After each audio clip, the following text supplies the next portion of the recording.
अखण्डमण्डलाकारम्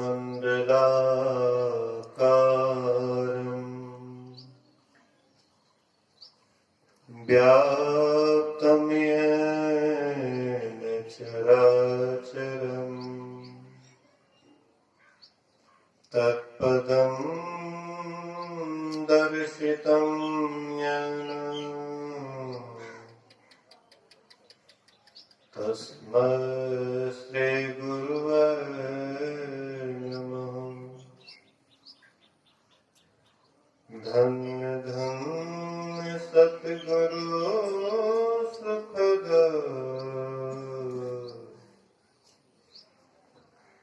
महिमा कहे न जाए।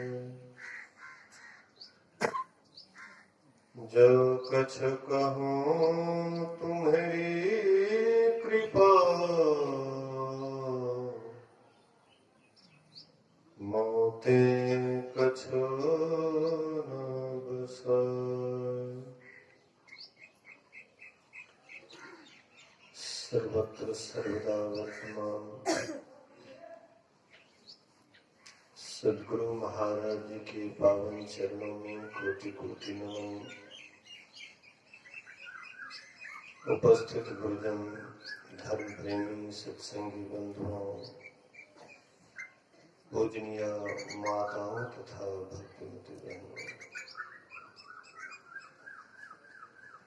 सप्ताह प्रायण ध्यान एवं संतमत सत्संग का आज 7वां दिन प्रथम पाली सत्संग में उपस्थित है।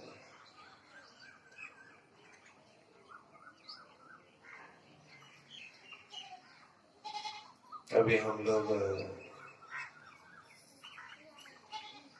श्रवण कर रहे थे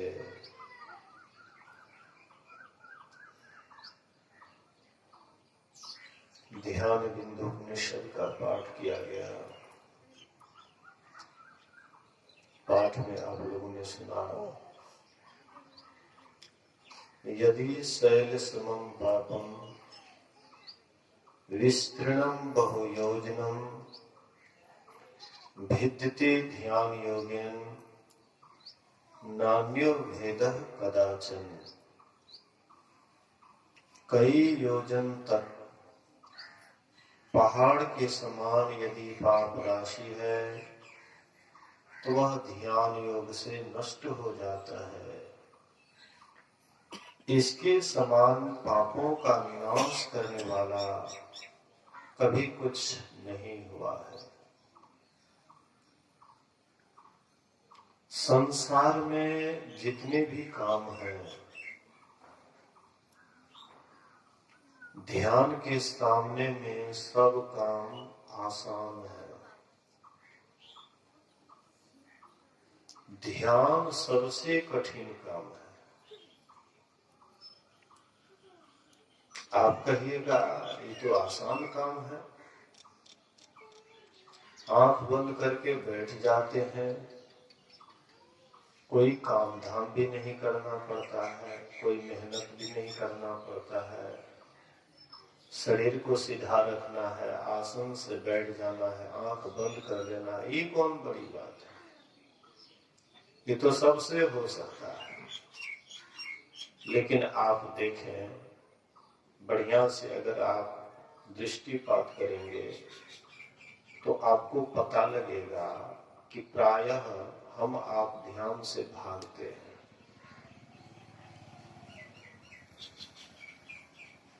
सत्संग होते रहता है, आयोजन होते रहता है, जिला वार्षिक, अखिल भारतीय, प्रखंड स्तरीय आयोजन पर आयोजन होता है, लेकिन ध्यान से लोग भाग रहे हैं, ऐसा हमने इस पर रिसर्च किया है।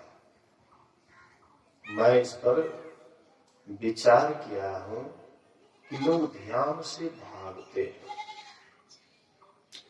पुराने सत्संगी है वो भी ध्यान से भागते हैं, नए सत्संगी हैं वो भी ध्यान से भागते हैं, आखिर क्या बात है कि लोग ध्यान से भागते हैं, लेकिन कहते मिलता है कि ध्यान तो आसान काम है, ये कौन बड़का काम है। कहने के लिए हम आप भी कह देते हैं कि ध्यान कोई कठिन काम नहीं है, ये तो आंख बंद करके बैठना है। रहस्य की बात है, मन की एक ओरता को ध्यान कहते हैं, बढ़िया से याद रखिएगा। मन की एक ओरता को ध्यान कहते हैं, लेकिन मन हम लोगों का इतना पसरा हुआ है कि एक ओर ही लगने का नामे नहीं लेता है। बहुत और है, और बहुत है। ऐसे कहा जाए तो इसको समेट करके कहिए तो 10 ओर है, 10 दिशा है। पूरब पश्चिम उत्तर दक्षिण, चारों कोना, ऊपर नीचे, ये 10 दिशाएं हैं। यही 10 दिशाओं में मन भागते रहता है, मन दौड़ते रहता है। और ये 10 दिशा में जब तक आपका मन भागता रहेगा तब तक ध्यान आपसे नहीं होगा। हाँ, देखा देखी में आप आंख भी बंद कर सकते हैं कि हाँ फलाना आदमी कर रहे हैं तो मैं भी कर रहा हूं। और ये 1-8 घंटा की बात नहीं है ध्यान करना। मन को एक और वही लगा सकते हैं जो बराबर प्रयास करते हैं, दिन रात प्रयास करते हैं।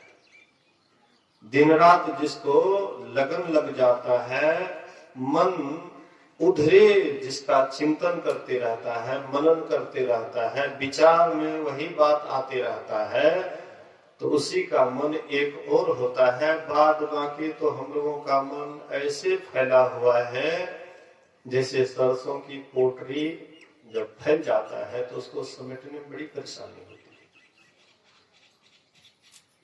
रामकृष्ण परमहंस जी महाराज कहते हैं, मन का हाल सरसों की पोटली जैसे है। एक बार अगर बिखर गया तो इसको बटोरना मुश्किल हो जाता है। सरसों का दाना बिखर जाता है तो उधर से झाड़ू लगाइए तो इधर भाग जाता है, उधर से झाड़ू लगाइए इधर भाग जाता है, जल्दी समेट में नहीं आता है, जल्दी जमा नहीं होता है। बस बिल्कुल वही हाल है। लोग और काम में आगे बढ़ जाएंगे। विद्यार्थी पढ़ लिख करके नौकरी हासिल कर लेंगे, ये भी साधारण काम समझिए। ध्यान के सामने में, ऐसे इधर के सामने में कठिन काम है, संसार के काम में चुनौती है, लेकिन ध्यान के काम में ये भी साधारण है। पढ़ लिख करके कोई नौकरी हासिल कर लिया, ध्यान के सामने में 0/0। अब वह नौकरी करने वाले को भी ध्यान करने के लिए कहिए तो उससे भी ध्यान नहीं सपरेगा। हमारे देश में जो सैनिक पहरा करते हैं, देश की रक्षा करते हैं, 24 घंटा तैनात रहते हैं, दुश्मन कब आक्रमण कर दे इसका कोई ठिकाना नहीं रहता है। जान पर जोखिम डाल करके मेहनत करते हैं, अपने जान की परवाह छोड़ करके देश की रक्षा करते हैं। लेकिन ऐसे जवान को भी कहिए ध्यान करने के लिए, एक और मन को करने के लिए, वो भी पीछे हट जाएंगे। वो भी कहेंगे हमसे नहीं होगा ये काम। कैसा कठिन काम है भाई। तुम्हारे जान का ठिकाना नहीं है, तुम्हारे प्राण का ठिकाना नहीं है कि कब दुश्मन आक्रमण कर देगा, आतंकवादी आक्रमण कर देगा, कब मार देगा, पछाड़ देगा, इसका कोई ठिकाना नहीं है। इसमें तो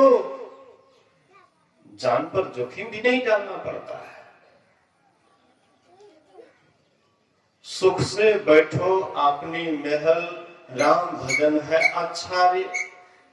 अपने घर में बैठो, जिसके पास में सोफा सेट पलंग है वह सोफा सेट पलंग पर बैठो, जिसके पास में चौकी है वह चौकी पर बैठो, जिनके पास में चौकी नहीं है वह नीचे ही बैठो, कोई अंतर नहीं पड़ता है, लेकिन मन को एक ओर करना है।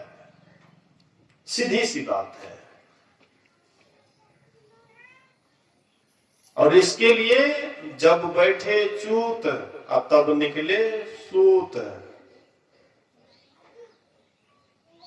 गपशप करने के लिए हम लोग बैठ जाते हैं, घंटों बैठे रहते हैं। अब फालतू का, ना कोई उसमें सार बात है, ना कोई ज्ञान, ना कोई ध्यान, ना कोई और, मतलब व्यर्थ की बातों में हम आप घंटों बिता देते हैं। लेकिन ध्यान का जैसे नाम सुनते हैं तो तुरंत वहां से जगह खाली कर देते हैं। ये काम सबसे सफरने वाला नहीं है, बड़ा कठिन काम है।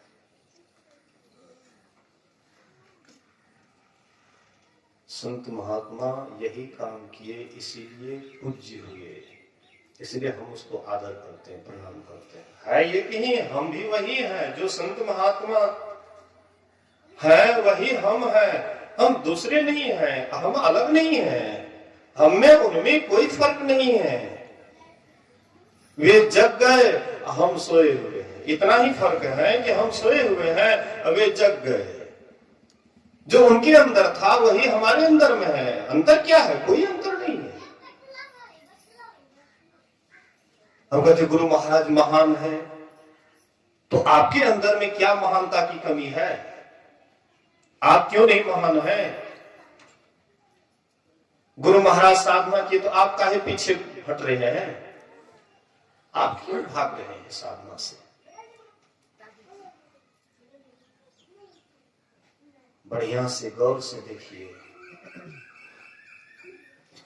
अंतर कुछ नहीं है। जो ईश्वर है वही आप हैं, हम हैं, कोई फर्क नहीं। लेकिन मन को एक और लगाने की जब बात होती है तो तब हम पीछे हट जाते हैं। हम सोचते हैं कि कहीं ध्यान करेंगे हमारा सारा काम चौपट हो जाएगा। इस ख्याल से भी बहुत आदमी ध्यान नहीं करते हैं कि हमारा किए कराया चौपट हो जाएगा, इसलिए हमको ध्यान करने के लिए फुर्सत नहीं है। लेकिन संत महापुरुष कहते हैं तुम्हारे पास तो फुर्सत है,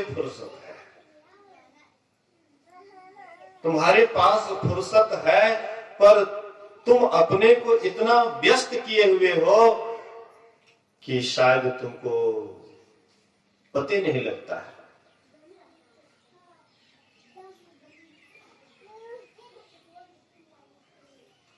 पंचायत के कंटा सेट करते हैं। वो अरे जरा जो बचा सका हां गप ने करी पंचायत वो डबल से नहीं का पंचायत ने घराल से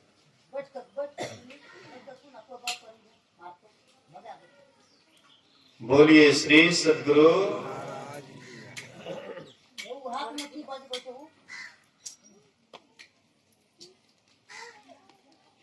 बोलिए श्री सद्गुरु महाराज की जय। ध्यान दीजिएगा, ध्यान पर पाठ हुआ है, इसलिए ध्यान से सुनिए। अभी के समय में आप देखिएगा साधु महात्मा भी लंबा चौड़ा भाषण देते हैं, कितना बढ़िया हम बोले तो हमको लोग बराबर बुलावे, लेकिन सही मार्गदर्शन नहीं कर पाते हैं जिससे हम आपका उद्धार होगा।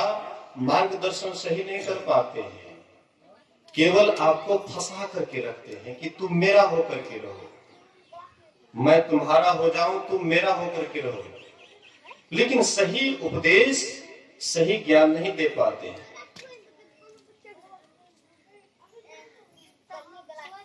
गुरु महाराज कहते हैं बैसाख सकलो साख ग्रंथन की रहे जानत को। संसार में जितना भी सदग्रंथ है सबको आपने कंठस्थ कर लिया। गीता, रामायण,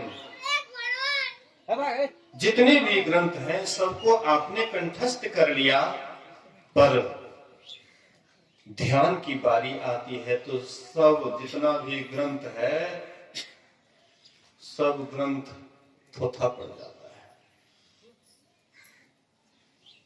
जहां भी हम जाते हैं वहीं पर अटक जाते हैं।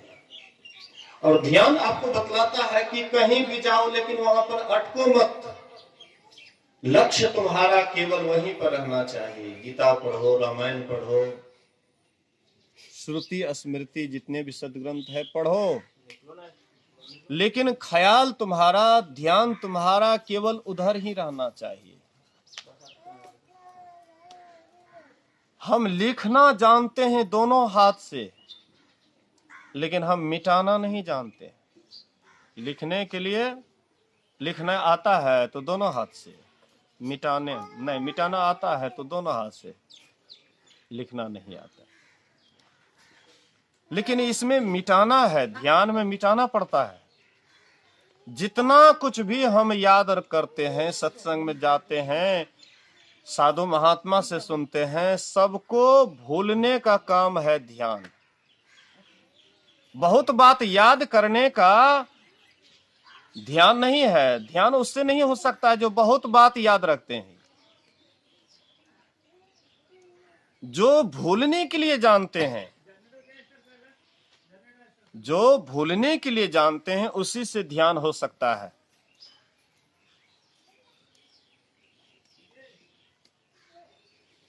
एक संत हुए जिनका नाम था गुरु गोविंद सिंह। वे पाटलिपुत्र में जन्म लिए थे, बाद में पंजाब तरफ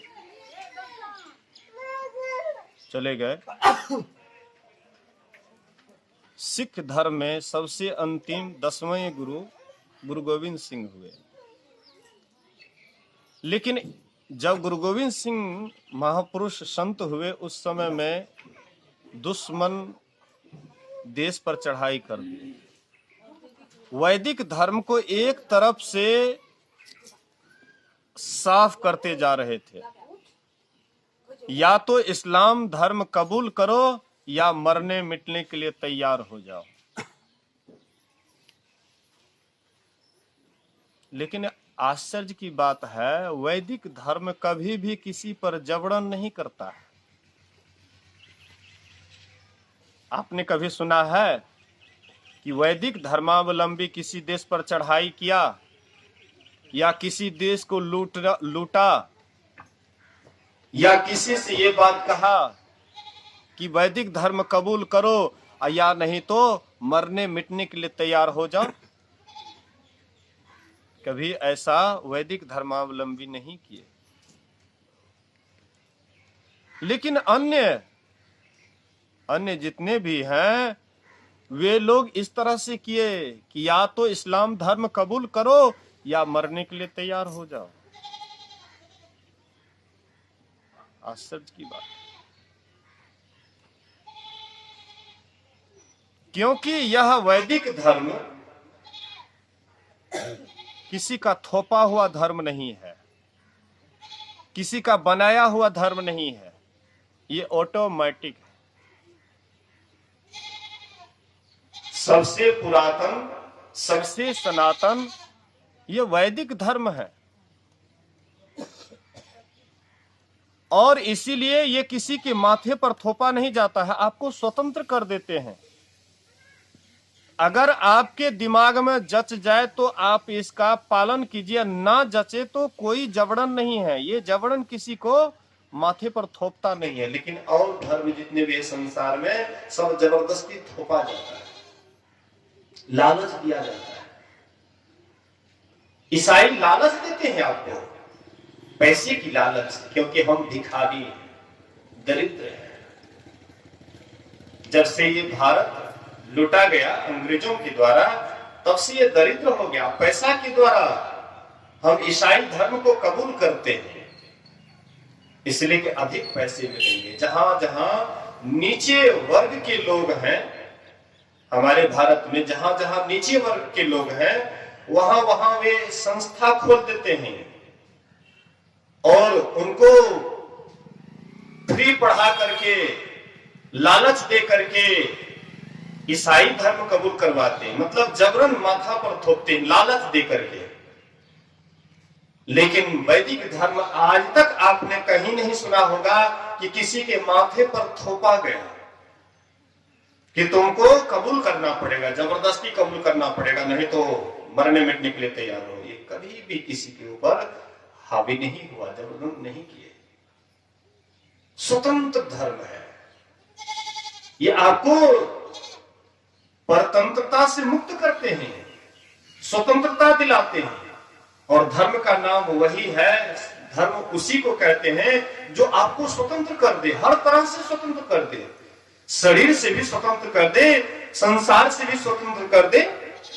और जब तक आप शरीर से स्वतंत्र नहीं होइएगा, संसार से स्वतंत्र नहीं होइएगा, तब तक उस ब्रह्म को आप प्राप्त नहीं कर सकते हैं। लेकिन जो धर्म आपको गुलाम बनाता है, जबरदस्ती आपके माथे पर थोपा जाता है, वह धर्म आपको कभी भी परमात्मा तक नहीं ले जा सकता है। इस बात को याद रखिए। लालच से कभी परमात्मा नहीं मिलते हैं, लोभ से कभी परमात्मा नहीं मिलते हैं। लालच देकर के आपको धर्म का पाठ पढ़ाया, फिर आप जब तक लालच रहेगा तब तक उसको मानिएगा, लालच खत्म और उसको छोड़ दीजिएगा।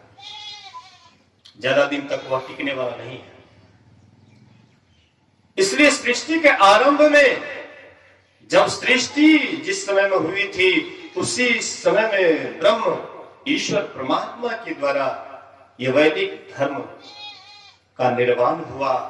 और शायद भले ही संख्या में ये घट रहा है, और जिस दिन वैदिक धर्म बिल्कुल खत्म हो जाएगा, आप देख लीजिएगा ये सृष्टि ही लोप हो जाएगा, सृष्टि ही नाश हो जाएगा। इसी के बल पर टिका हुआ है सृष्टि।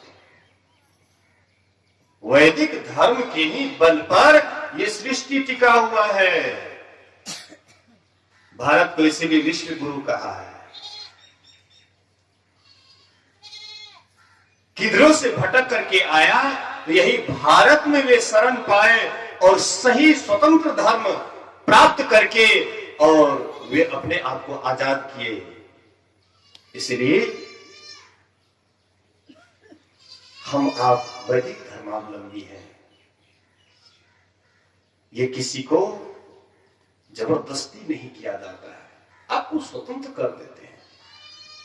अगर मेरी बात आपके दिमाग में अटे तो रखिए, ना अटे तो छोड़ दीजिए। तो जब इस वैदिक धर्म के ऊपर चढ़ाई किए विदेशी मुसलमान, और एक तरफ से हम वैदिक धर्मावलंबियों को रौंदते जा रहे थे। औरंगजेब आए इस भारतवर्ष में। औरंगजेब एक तरफ से वैदिक धर्मावलंबियों को, सब इसी को आता है दबाने के लिए। देखिएगा, आश्चर्य की बात है। और किसी धर्म में कोई नहीं जाता है दबाने के लिए, लेकिन ये सब के लिए खुला दरबार है। सज्जन दुर्जन जो चली आवे, एक ही दृष्टि निहारे। तो सबको एक ही दृष्टि से निहारता है, क्योंकि इनके अंदर में दया भाव है, क्रूरता नहीं है। और धर्म के अंदर क्रूरता है, धर्म के नाम पर उनके अंदर में क्रूरता है। एक दूसरे को मारने काटने की शिक्षा देते हैं। लेकिन एक वैदिक धर्मावलंबी है जो बचाने की बात करते हैं, मारने काटने की बात तो करते ही नहीं, लेकिन दूसरे पर दया भाव की बात करते हैं। किसी को दुखी देखते हैं, उसको गले लगा लेते हैं। बाद में चाहे गले लगाने का परिणाम हुआ उल्टा जो कर दे, अलग बात है, लेकिन ये गले लगाने के लिए जानता है, किसी से नफरत करने के लिए नहीं, किसी से घृणा करने के लिए नहीं। लेकिन और जितने भी धर्म हैं, सब एक दूसरे की निंदा, एक दूसरे की शिकायत, मेरा धर्म बड़ा तो मेरा धर्म बड़ा। लेकिन वैदिक धर्मावलंबी कभी नहीं कहते कि मेरा धर्म बड़ा। यही तो इसकी विशेषता है। और इसीलिए तो वैदिक धर्मावलंबी में जितने महापुरुष हुए और धर्म में उतना नहीं हुए। मोहम्मद साहब के बाद फिर जल्दी देखिए तो पन्ना उल्टा करके मिलेगा कोई महापुरुष। एक मोहम्मद साहब हुए जो इस्लाम धर्म को बनाए, और उसके बाद देखिए कहां पर दिखाई पड़ता है। लेकिन वैदिक धर्मावलंबी में देख लीजिए एकदम क्रम लगा हुआ है, एकदम क्रम लगा हुआ है, एक पर एक अभी भी है, लेकिन हम आपको पहचान नहीं हो रही है। अभी भी वैसे महापुरुष हैं, वे महापुरुष वैदिक धर्मावलंबियों में सदा से होते आया है, अभी भी है, पर हमारी आंखें उसको देख नहीं पाती है। इसलिए भगवान कृष्ण कहते हैं ये धरती जिस दिन वीरों से संतों से खाली हो जाएगा, ये धरती रसातल को चले जाएंगे। ये धरती कछुए के पीठ पर है। अब ये कछुए की पीठ क्या है? ये धरती कछुए की पीठ पर है कि ये कछुई क्या है? क्या पानी में रहने वाली कछुई? पानी में रहने वाली कछुई के ऊपर अगर इस धरती को कहा जाए कि है, तो पानी नीचे में है, तो कछुई के ऊपर जब भार पड़ेगा धरती का तो नीचे नहीं गिर जाएगा, के नीचे जाएगा। कौन सा ऐसी इस तरह का कछुई है, कौन इतना बड़ा विशाल कछुई है कि पूरे धरती को उठा करके रखेंगे? लेकिन ये बात दिमाग में नहीं बैठता है। भगवान कृष्ण कहते हैं जो अपने इंद्रियों को अपने अंदर में समेट लेते हैं, जो अपने इंद्रियों को अपने अंदर समेट लेते हैं, जैसे कछुई पूरे अंग प्रत्यंग को अपने अंदर समेट लेते हैं, खोखला में समेट लेते हैं तो बिल्कुल निडर हो जाते हैं, वैसे ही जो साधक साध्वी, जो महापुरुष अपने इंद्रियों को अपने अंदर समेट लेते हैं तो वह कछुई के जैसे हो जाते हैं, कच्छप वृत्ति के हो जाते हैं। और ऐसे ही कच्छप वृत्ति के महापुरुष के ऊपर यह पृथ्वी टिकी हुई है, न कि पानी में रहने वाली कछुई। तो इसी वृत्ति के महापुरुष थे कौन? गुरु गोविंद सिंह। गुरु गोविंद सिंह ने देखा कि बाबा जी बनने से काम नहीं चलेगा। अब यहां पर दुश्मन एक तरफ से रौंदते जा रहे हैं। अब बाबा जी बनने से काम नहीं चलेगा, तलवार उठाना पड़ेगा। 1961-62 में जब चीन भारत के ऊपर चढ़ाई किए, गुरु महाराज जी उस समय लगभग 80 वर्ष के होंगे। गुरु महाराज जी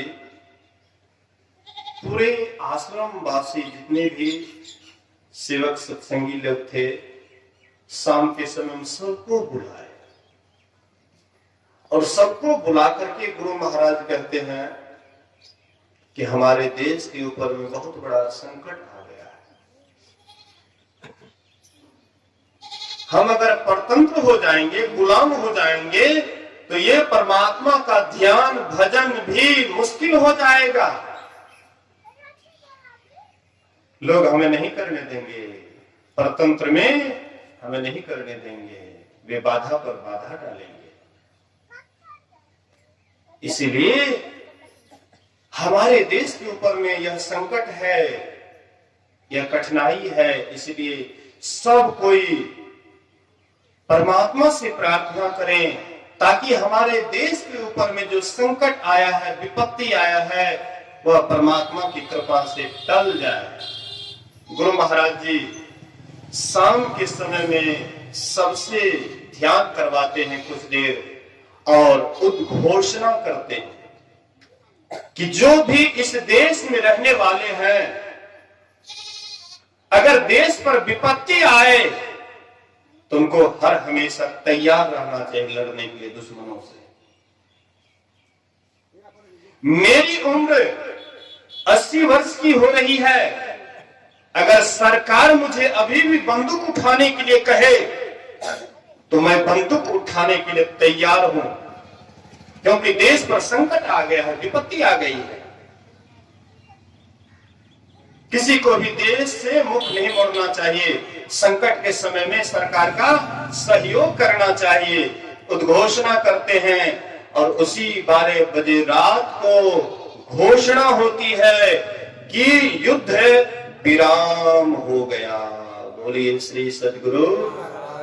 उसी रात 12 बजे को घोषणा होती है, युद्ध विराम हो गया। देखिए महापुरुष, संत महापुरुष। तो गुरु गोविंद सिंह भी देखिए समय विपरीत चल रहा है, इसलिए अब बिना तलवार उठाए काम नहीं चलेगा। गुरु गोविंद सिंह तलवार उठाए और दुश्मनों से युद्ध किए। उसी युद्ध के क्रम में एक सरदार जी आए गुरु गोविंद सिंह के पास और कहते, हुजूर मुझे भी अपनी सेवा में रखा जाए। गुरु गोविंद सिंह कहते हैं, तलवार चलाने के लिए जानते हो? कहते, हुजूर नहीं जानते। तलवार चलाने के लिए जानते हो? तो नहीं जानते हैं। बंदूक चलाने के लिए जानते हो? नहीं जानते हैं। बोले कि अभी तो तलवार की जरूरत है, बंदूक चलाने वालों की जरूरत है, अब तुम मेरे पास में रह करके क्या करोगे? बोले कि हुजूर के पास में घोड़ा है, मैं उस घोड़े की परिचर्या करूंगा, मैं उस घोड़े का देखरेख करूंगा, उसकी सेवा करूंगा। गुरु गोविंद सिंह को बुझाया कि लगता है जरूरी है। अच्छा ठीक है, रह जाओ। तो ये सरदार जी घोड़े की परिचर्या करते थे। जब भी कहीं से गुरु गोविंद सिंह आते थे, घोड़ा को बांधते थे, बड़ा प्रेम से वह घास छिल करके, पानी में धो करके खूब सुंदर ढंग से खिलाते थे। बथान को इतना साफ सुथरा रखते थे कि कहीं पर लिद्दी दरस नहीं होता था, पूरा साफ सफाई। हमारे ललन जी हैं, ये भी साफ सफाई बहुत आ गया। अभी आश्रम नहीं है तो गंदा हो गया होगा, ये जाएंगे तो एकदम साफ सुथरा, झाड़ू पकड़ते हैं तो एकदम। तो वैसे ही सरदार जी बहुत बहुत मेहनत करते थे और कुछ ही दिन में घोड़ा बहुत सुंदर, हृष्ट पुष्ट, बड़ा सुंदर। एक दिन गुरु गोविंद सिंह उनकी सेवा को देख करके कहते हैं कि तुम पढ़े लिखे हो कुछ की नहीं? कहते, हुजूर हम कुछ पढ़े लिखे नहीं। गुरु गोविंद सिंह कहते हैं कि मैं तुमको बीच बीच में कुछ सबक दे जाऊंगा, टास्क दे जाऊंगा। तुम जब तक मैं उधर से लौटूंगा नहीं तो तुम उस सबक को, टास्क को याद रखना है। ठीक है हुजूर।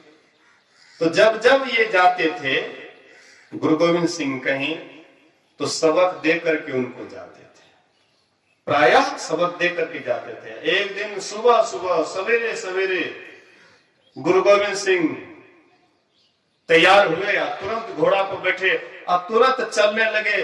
कुछ आगे बढ़े होंगे, कहते, गुरु महाराज गुरु महाराज गुरु महाराज गुरु महाराज, आज कोई टास्क नहीं दिए, आज कोई सबक नहीं दीजिए, आज भी सबक दे दीजिए। आज बिना सबके का चल दिया। गुरु गोविंद सिंह कहते हैं, वाह रे बेला, न पहचाने वक्त न पहचाने बेला, वाह रे बेला। उस सरदार जी का नाम बेला था। वाह रे बेला, न पहचाने वक्त न पहचाने बेला। अरे सरदार जी, कम से कम देखना चाहिए कि कौन समय है, कैसे निकल रहा है, तो समयों का ज्ञान नहीं रखता है। वाह रे बेला, न पहचाने वक्त न पहचाने बेला। आया कहते हुए आगे निकल गए। सरदार जी बोले कि शायद हमको गुरुदेव यही टास्क दिए हैं।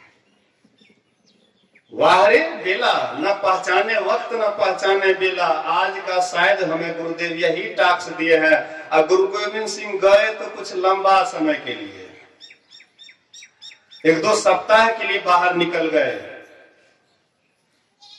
और वो जो है यही इसी बात को पूरा लगन के साथ 2400 घंटा उसके दिमाग में यही बात रहता था, वाह रे बेला, न पहचाने वक्त न पहचाने बेला।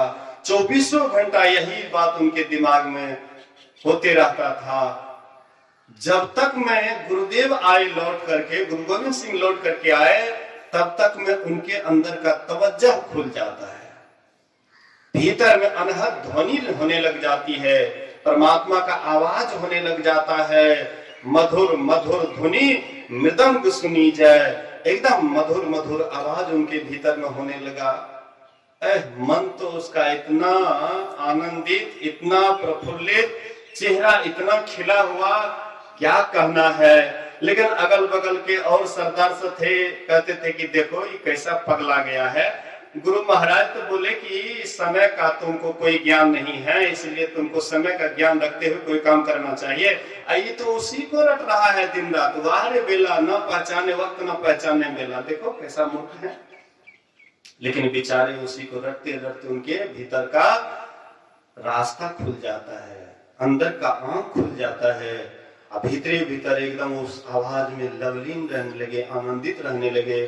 तब तक में गुरु महाराज आते हैं तो दूसरे सरदार शिकायत करते कहते, हजूर आप तो उसको कुछ और बात बोले, लेकिन वो तो वही बात को रट रहा है। तो उसके बाद गुरु गोविंद सिंह जब उनसे सब हाल पूछे तो देखे कि तुम्हारे साधना बहुत प्रगति हो गई है, बहुत तुम आगे बढ़ गए हो ध्यान में, कई जन्मों तक लोग लग जाता है इस अवस्था को प्राप्त करने में, लेकिन तुम बहुत जल्दी इस अवस्था को प्राप्त कर लिए हो। तो और सरदार सब जो सुने तो बोले कि हम लोग इतना 10 साल से 20 साल से इतना दिन से रह रहे हैं, गुरु महाराज हमारे ऊपर कृपा नहीं किए।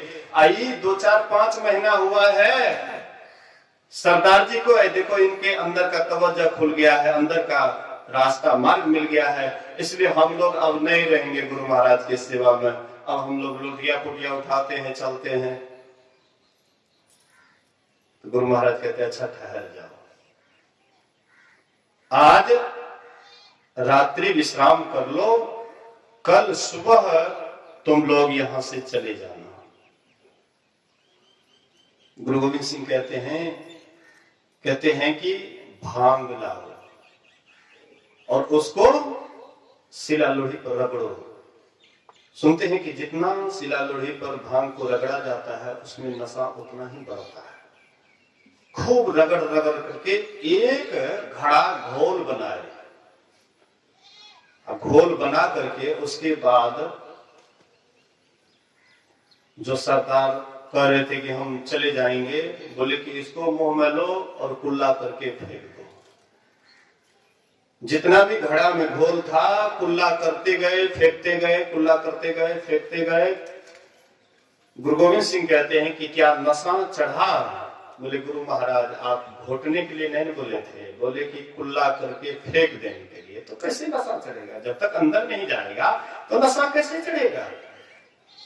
बोले कि इसी तरह से मैंने जो तुझे पाठ दिया, सबक दिया, तो तुम लोग उसको ग्रहण नहीं किया, लेकिन ये सरदार जी उसको अमल किए, अपने आप में उतारे, अपने अंदर घोटे, इसलिए इसको साधना का नशा चढ़ गया, ध्यान का नशा चढ़ गया। लेकिन तुम लोग कुल्ला करके फेंक दिया, इसलिए तुमको ध्यान का नशा नहीं चढ़ा।